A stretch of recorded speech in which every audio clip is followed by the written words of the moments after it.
अयोध्या राम मंदिर चढ़ावा चोरी मामले में मंदिर के ट्रस्ट महासचिव चंपत राय और ट्रस्टी डॉक्टर अनिल मिश्रा ने इस्तीफा दे दिया है। दोनों ने ट्रस्ट के अध्यक्ष महंत नित्य गोपाल दास को इस्तीफा सौंप दिया है। चंपत राय राम मंदिर के सबसे पावरफुल शख्स थे, पूरे मंदिर की जिम्मेदारी उन्हीं के पास थी। राय के बाद ट्रस्टी अनिल और गोपाल राव की मंदिर व्यवस्था में बड़ी भूमिका थी। एक हफ्ते पहले सीएम योगी आदित्यनाथ दौरे पर गए थे और उस कार्यक्रम में चंपत राय को दूर रखा गया था। तभी से ये सुगबुगाहट थी कि चंपत राय हटाए जा सकते हैं। चढ़ावा चोरी मामले में अब तक रामशंकर यादव उर्फ टिन्नू समेत 8 आरोपियों को गिरफ्तार किया जा चुका है। इससे पहले गुरुवार देर शाम ट्रस्ट के सदस्य कृष्ण मोहन की शिकायत पर पहली एफआईआर दर्ज कराई गई। इसमें चंपत राय, डॉक्टर अनिल मिश्रा समेत अन्य बड़े पदाधिकारियों के नाम नहीं है।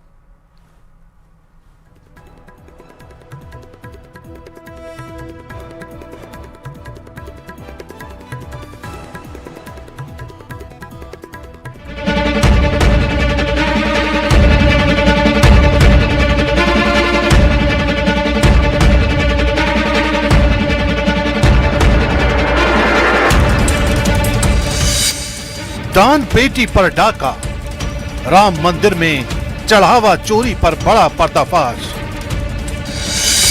हिडन कैमरे का सच, कैसे रडार पर आए आरोपी। जेवरात से नोटों तक खेल, दान के धन में सेंधमारी की पूरी कहानी।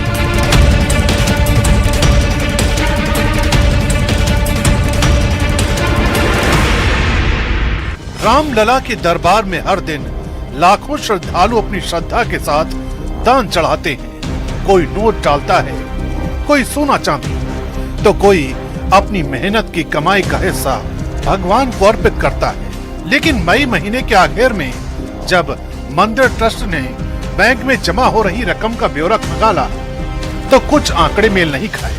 यहीं से पहली बार चोरी का शक पैदा हुआ। दरअसल दान पेटी से सामान्य तौर पर एक बार में 6 से 7 लाख रुपए तक निकलते थे, लेकिन लगातार कुछ सप्ताह तक 500 रुपए के नोटों की गड्डियों में कमी दिखाई देने लगी। रकम का यह अंतर छोटा नहीं था और बार बार सामने आ रहा था। जब अधिकारियों को लगा कि मामला सामान्य गिनती की गलती का नहीं है, तब नोट गिनने वाले कमरे की निगरानी बढ़ाने का फैसला लिया गया और पूरे मामले की सीक्रेट तरीके से जांच शुरू हुई। मई महीने में ट्रस्ट के अधिकारियों को शक हुआ कि दान पेटी में गड़बड़ी हो रही है, यानी चोरी हो रही है। उसके बाद ट्रस्ट के अधिकारियों ने दान पेटी के आसपास हिडन कैमरास लगवाए और उसी हिडन कैमरास के आधार पर इन्वेस्टिगेशन आगे बढ़ाया गया। सबसे पहले जैसे ही शक हुआ ट्रस्ट के अधिकारियों को, दरअसल बताया ये जा रहा है कि जो एक दान पेटी है उसमें 6 से 7 लाख रुपए में वह दान पेटी पूरी तरीके से भर जाती है। यानी जो 500 की गड्डियां हो या फिर 100 की गड्डियां हो या फिर 50 का नोट हो, उससे 6 से 7 लाख रुपए में दान पेटी पूरी तरीके से भर जाती है। और जब ट्रस्ट के अधिकारियों को शक हुआ तो उन्होंने एक हिडन कैमरा सभी दान पेटी के पास लगाया और जो उसमें कैद हुआ वहीं से गड़बड़ी का ये पूरा मामला निकलकर सामने आया। शक गहराने के बाद नोट गिनने वाले कमरे में हिडन कैमरे लगवाए गए। करीब एक सप्ताह की रिकॉर्डिंग देखने के बाद अधिकारियों को कथित चोरी का तरीका समझ आया। फुटेज में दिखाई दिया कि नोट गिनने की प्रक्रिया में शामिल कुछ कर्मचारी सामने लगे सीसीटीवी कैमरों के ठीक सामने खड़े हो जाते थे। इससे कैमरे में काउंटिंग से जुड़ी तस्वीरें रिकॉर्ड नहीं हो पाती थी। इसी दौरान दूसरा साथी तैयार की जा रही नोटों की गड्डियों से कुछ नोट निकालकर अपने कपड़ों में छपा लेता था।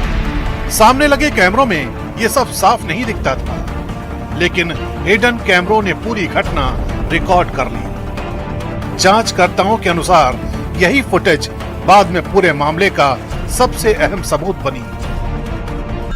जांच में चोरी का दूसरा तरीका भी सामने आया। जानकारी के मुताबिक नोट गिनने वाले कर्मचारी गड्डियों में अतिरिक्त नोट जोड़ देते थे। जब बैंक की तरफ से रकम दर्ज होती तो पूरी गड्डी के आधार पर वाउचर बन जाता। बाद में मंदिर से बैंक ले जाते समय गड्डियों में रखे गए अतिरिक्त नोट निकाल लिए जाते थे। इस तरह कागजों में रकम पूरी दिखाई देती थी और चोरी भी हो जाती थी। आरोप है कि चढ़ावे के वाउचर बनाने की प्रक्रिया से जुड़े अनुकल्प मिश्रा इस कथित हेराफेरी में शामिल था। और अपने बहनोई लवकुश मिश्रा के जरिए ये खेल चल रहा था। मामला खुलने के बाद पुलिस ने लवकुश मिश्रा के घर से करीब 10 लाख रुपए भी बरामद किए थे। जांच में ये भी सामने आया है कि नोट गिनने की प्रक्रिया से जुड़े कई कर्मचारी किसी न किसी की सिफारिश पर लगाए गए थे। बताया जाता है कि व्यवस्थापक रामशंकर यादव और टिन्नू यादव ने अपने चचेरे भाई मनीष यादव को इस काम में लगवाया था, जबकि अनुकल्प मिश्रा ने अपने बहनोई लवकुश मिश्रा को यहाँ काम दिलवाया था। सबसे बड़ी लापरवाही ये हो रही थी कि ड्यूटी खत्म होने के बाद कर्मचारियों की तलाशी नहीं ली जाती थी। आरोप है कि इसी का फायदा उठाकर नोटों के साथ साथ दान पेटियों में आए जेवरात भी चोरी किए जाते थे। बाली, झुमकी, नथ, बाल रूप रामलला के कंगन और पैजनिया जैसे आभूषणों तक पर हाथ साफ किया गया। जांच आगे बढ़ी तो कुछ और अहम जानकारियां सामने आई। सूत्रों के मुताबिक रामशंकर यादव और टिन्नू यादव और सुभाष चंद्र उन लोगों में शामिल थे जिनकी उस कमरे में नियमित आवाजाही थी, जहां दान पेटियां खोली जाती थी, नोटों की छटाई होती थी और गड्डियां तैयार की जाती थी। वहीं पकड़े गए अविनाश पांडे के सीसीटीवी फुटेज भी जांच का अहम हिस्सा बने। ट्रस्ट से जुड़े सूत्रों के मुताबिक फुटेज और बैंक रिकॉर्ड का मिलान कराया गया तो पता चला कि जिन तारीखों में कथित तौर पर चढ़ावे की रकम गायब हुई, उन्हीं दिनों अविनाश पांडे के बैंक खाते में भी नकदी जमा हुई थी। पूछताछ और दस्तावेजों के मिलान के बाद जांचकर्ताओं को संदेह हुआ कि चोरी की गई रकम का एक हिस्सा उसके खाते तक पहुंचा था। जांच में यह भी सामने आया है कि कई बार चोरी पहले होती थी और गिनती रिकॉर्ड बाद में तैयार किए जाते थे, ताकि चोरी भी होती रहे और हिसाब की गड़बड़ी भी सामने ना आए। कि जो हिडन कैमरा लगाए गए थे दान पेटी के पास, उसमें तमाम सबूत एविडेंस हैं गमन करते हुए दान पेटी से, और उसी के आधार पर इन्वेस्टिगेशन को लगातार आगे बढ़ाया गया और उसी के आधार पर जो है पैसे भी रिकवर किए गए हैं जो चोरी किए गए थे दान पेटी से। वीडियो जर्नलिस्ट कमलेश श्रीवास्तव के साथ अमित कुमार सिंह, न्यूज़ 18 इंडिया, अयोध्या।